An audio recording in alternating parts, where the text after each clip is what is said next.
Do you remember what birthday parties were like growing up? I remember the celebrations were everything to me. The balloons, the cake, the presents, all your friends, the memories.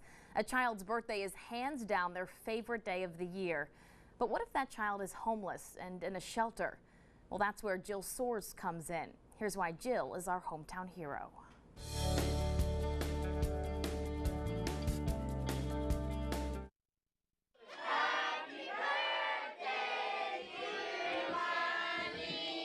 It's the song that feels natural on birthdays. Most of us have sung it or had it sung to us dozens of times. But it's not so familiar to these shy faces. Happy birthday! That's because these kids are homeless, living at a temporary shelter in Rhode Island until their parents get back on their feet. It's Jill Soares' mission to make sure their birthdays are celebrated no matter what their situation. That's why we come here. We come here so that they have a day that they can forget about their problems and just enjoy. Jill works at Hasbro as a senior project manager and volunteers with the nonprofit Birthday Wishes. Ready? We're going to spin you. Once a month, Jill and her team throw one big party to celebrate all the kids who have a birthday that month. Who wants to come to the party? This month, they're celebrating 4-year-old Zachary, 15-year-old Danielle, and 1-year-old Imani. A lot of people say to me, like, oh my God, that's so nice what you do, and but it's sad. They think it's sad, but there's nothing sad about these parties because, you know, we're taking these kids out of the situation. We're forgetting about homelessness for tonight, and we're just celebrating birthdays. Danielle Garcia tells me celebrating her 15th birthday feels weird. She says the last time she blew out the candles on a birthday cake, she had just turned 8. I don't get to celebrate my birthday often because we're always moving. I wouldn't have done anything or asked for anything anyways, but, you know, seeing that people actually care about it, it feels nice. It's the most presents I've ever gotten. I see her having fun and she's happy, and that makes me happy. None of this would be possible if not for Jill's huge heart and dedication. Her spirit of service and giving back to the community is something to admire. Look at Ramon, Dad. I want people to see this is what a Rhode Island shelter looks like. This is how many people are here every month. And if one person watching this wants to become involved, then I'm happy to be chosen. More than 2,000 homeless children in Rhode Island have celebrated their birthdays because of Jill. And because of her work, she was recently honored through the global volunteer organization Points of Light. If you think you know of a hometown hero, go to our website, abc6.com, and click on the link. Definitely a hometown hero. Yes, it's finally nice to meet you. I can't thank you. Can't thank you enough. Oh, no problem. Meeting for the first time the owner of the mini horse that escaped from its barn in Coventry last week and the man who helped bring her home safely. That man's name is Peter Sherman, a husband, father, and business owner. But for those who know him best or have maybe been impacted by his selfless acts of kindness, they'll tell you Saint should be added to his resume. Here's why Pete is our hometown hero. Pete Sherman has made his living for the past 20 years through his family's business. Newport Propane, this is Pete. Can I help you? He took over his grandfather's company right after graduating college from URI. And with the new responsibility came something else, a growing desire to give back. There's two kinds of people in this world. There's givers and there's takers, and Junior is definitely a giver. Just ask anyone who knows him. Pete is absolutely the nicest person I've ever worked for. As soon as he was able to, Pete has been giving free heating to at least 5 people each winter, sometimes showing up and filling up their tanks without them even knowing. You don't have to look far to find another shining example of his generosity. It's right next door. In the community, everybody knows Peter. The VFW in Middletown was on the brink of closing a few years back. So Pete bought their parking lot for well over asking price just to keep them open. He says the veterans need a place to go. He'll help anyone out any way he can. He's a good neighbor and a good man.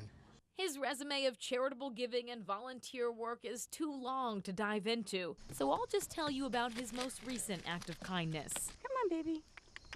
Remember this mini horse, Misty? She escaped from her barn in Coventry after last week's wild storm. It launched an all-out manhunt for Denise and Alan Andre's precious baby. It was desperation. And wouldn't you know, Pete happened to be at a friend's house nearby and spotted Misty in the woods. I knew that was the horse, so I just hopped in the woods and went after it.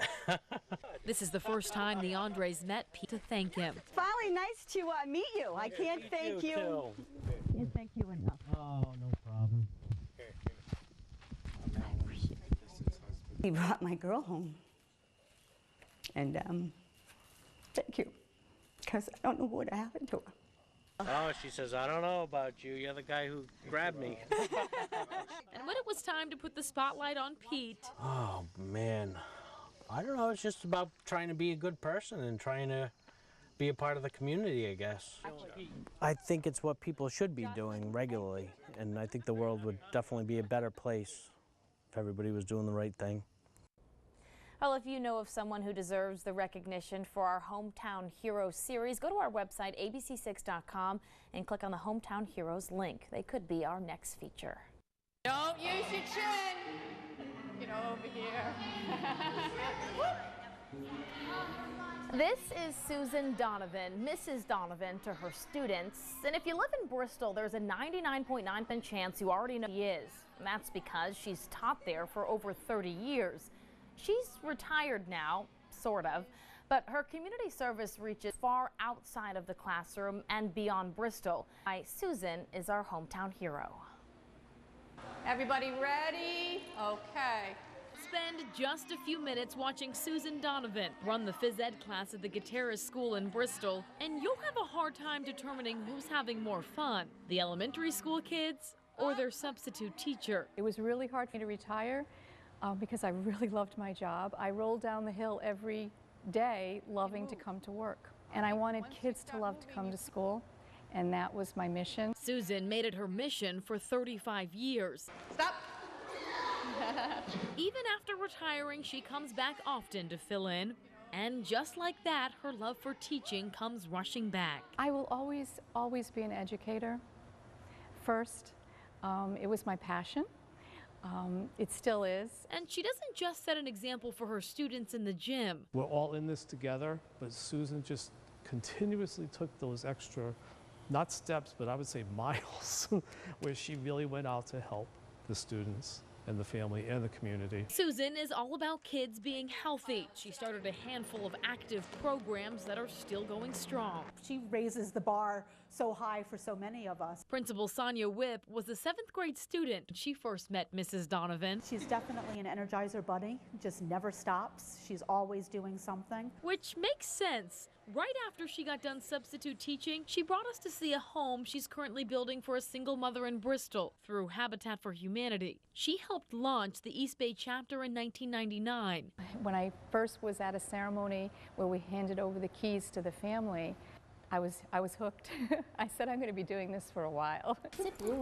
One of those families is the Irvings. We wanted to buy a house, but I'm a single parent and I'm a school teacher. Patrina and her daughters Mackenzie and Michaela moved from a tiny apartment into their Newport home on Halloween in 2013. Get a big bedroom and a big backyard, and it's just, I love it. Susan in her heart just always wants to give back, and she's just a cup that overflows. She always has more to give. And at 62, Susan has no plans on stopping anytime soon. Sometimes I'm tired. Sometimes I say, wow, I need a rest, but I can't imagine not being involved. And on top of all of that, Susan works as a health education consultant for Brown University. She's also very active with Save Bristol Harbor. And if you think you know of a hometown hero, go to our website, abc6.com, and click on the link.